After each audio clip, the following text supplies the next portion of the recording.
현금 2억으로 4년 만에 시세 차익 23억. 연예인 변정민 씨가 한남동 빌딩 투자로 남긴 수익이 화제인데요. 단순 시세 차익보다 더 중요한 건 실제로 손에 쥔 금액이 얼마인지겠죠. 세후 수익은 얼마인지, 그리고 개인 명의, 법인 명의, 어떤 구조가 투자에 더 유리한지 따져보겠습니다. 마지막으로 향후 투자 인사이트까지 확인하시죠. 안녕하세요. 남승은 팀장입니다. 조정석 씨에 이어서 모델 변정민 씨도 성공적인 건물 투자 주인공으로 화제가 됐죠. 변정민 씨는 21년 7월에 한남동에 있는 건물을 26억에 매입합니다. 대지 26평에 연면적 40평, 3층짜리 아주 작은 꼬마 빌딩이에요. 등기 보니까 변정민 씨가 바로 인근 나인원 한남 사시더라고요. 그냥 집 근처에 하나 툭 사놓은 느낌일까요? 매입 당시 채권 최고의 28억 8천만 원 근저당이 설정이 됐고 실제 대출은 약 24억 정도 받고 매입했을 것으로 보여요. 그러면 취득세나 부대 비용 포함해서 현금 3억 5천만 원 정도 들고 26억짜리 건물을 매입한 거죠. 그리고 나서 4년 정도 보유하다가 최근 6월에 49억 5천만 원에 아주 성공적으로 엑시트를 합니다.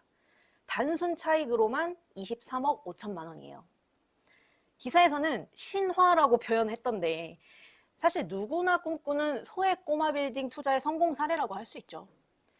단기간에 이런 차익이 가능했던 건 결국 이 한남동 내에서 우량 임차인을 받을 수 있는 입지를 선점했기 때문이겠죠.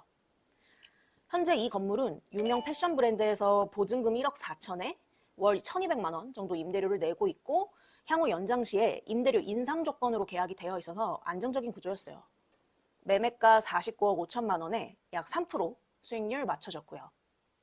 거기에 변정민 씨가 이 건물 관련해서 직접 공사를 하신 게 없어요. 입점할 때 전체 리뉴얼도 임차인이 다 부담하면서 건물주 입장에서 가장 나이스한 케이스였다고 볼 수 있습니다.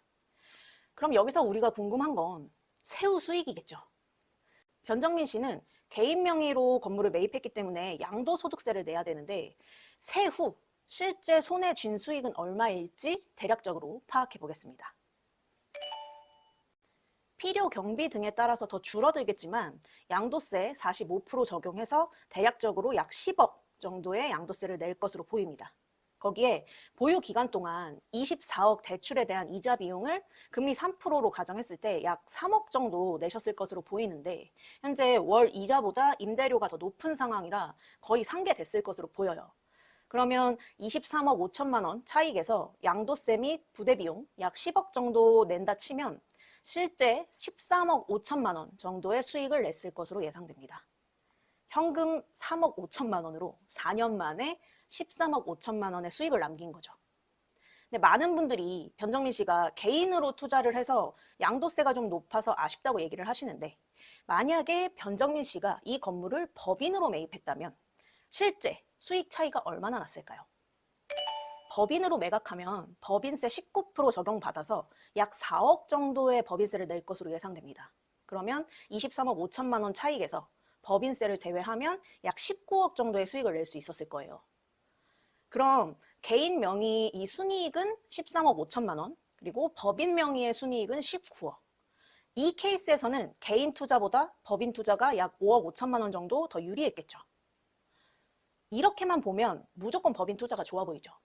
근데 법인을 계속 운영할 게 아니라면 법인 돈을 개인이 가져와야 하잖아요. 그 과정에서 또 세금이 있기 때문에 변정민 씨는 개인으로 투자를 하지 않으셨을까 생각됩니다. 변정민 씨가 법인으로 투자했으면 최초 투자금 2억에 건물 팔고 남은 순이익 19억 정도를 합해서 21억 법인 돈이 생겼겠죠.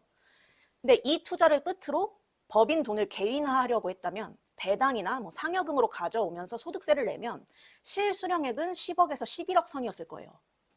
그러니까 한 번의 투자로 끝낼 생각이었다면 개인으로 해서 양도소득세를 내는 게 더 간단하고 유리한 선택이었을 수도 있습니다.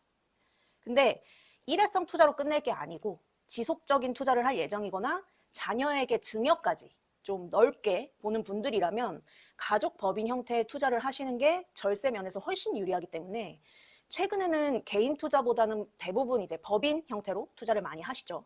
보통 건물을 한 번만 사고 끝내는 분들은 잘 없으니까요.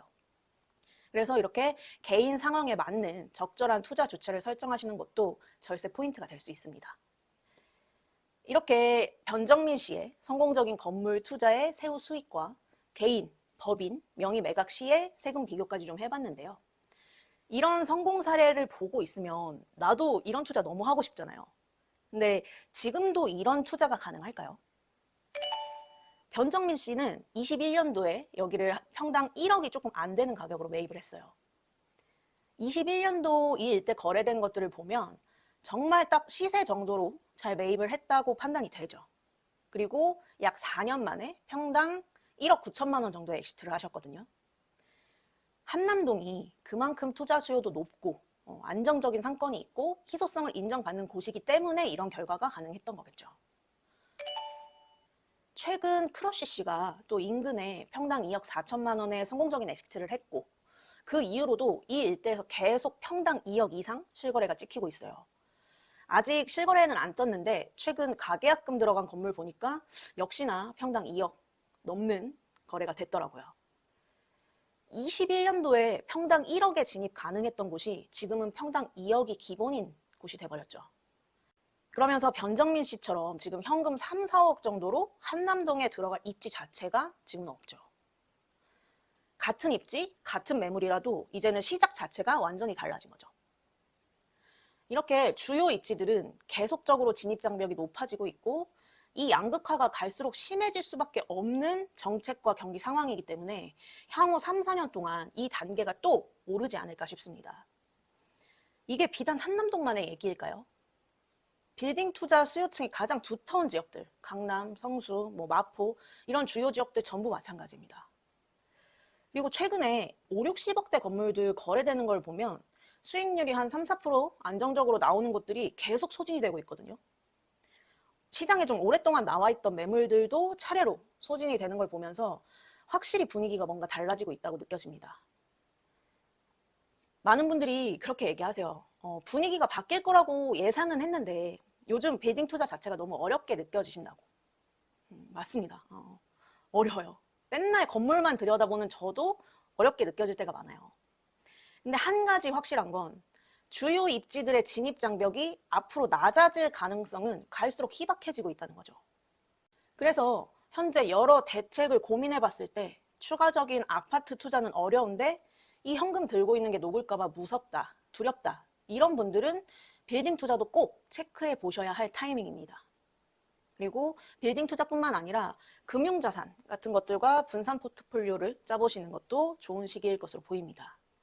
변정민 씨처럼 입지 선점이 만들어낸 성공적인 투자와 수익. 지금은 전보다 쉽진 않지만 그래도 아직 그 성공 사례를 내 것으로 만들 기회가 남아 있습니다. 날이 너무 덥긴 한데 그래도 발품 팔고 분석하고 좀 하셔야 할 시기라고 생각해요. 부동산 투자도 결국 타이밍 싸움이잖아요. 과거를 부러워만 할 게 아니라 지금의 흐름을 읽고 움직이는 사람이 다음 성공 사례가 됩니다. 앞으로 어떤 입지에서 어떤 매물들이 기회가 될 수 있을지 계속해서 인사이트 전달 드릴 테니까 구독, 좋아요 많이 많이 부탁드리고요. 오늘 영상은 여기까지 하도록 하겠습니다. 남스타였습니다. 감사합니다.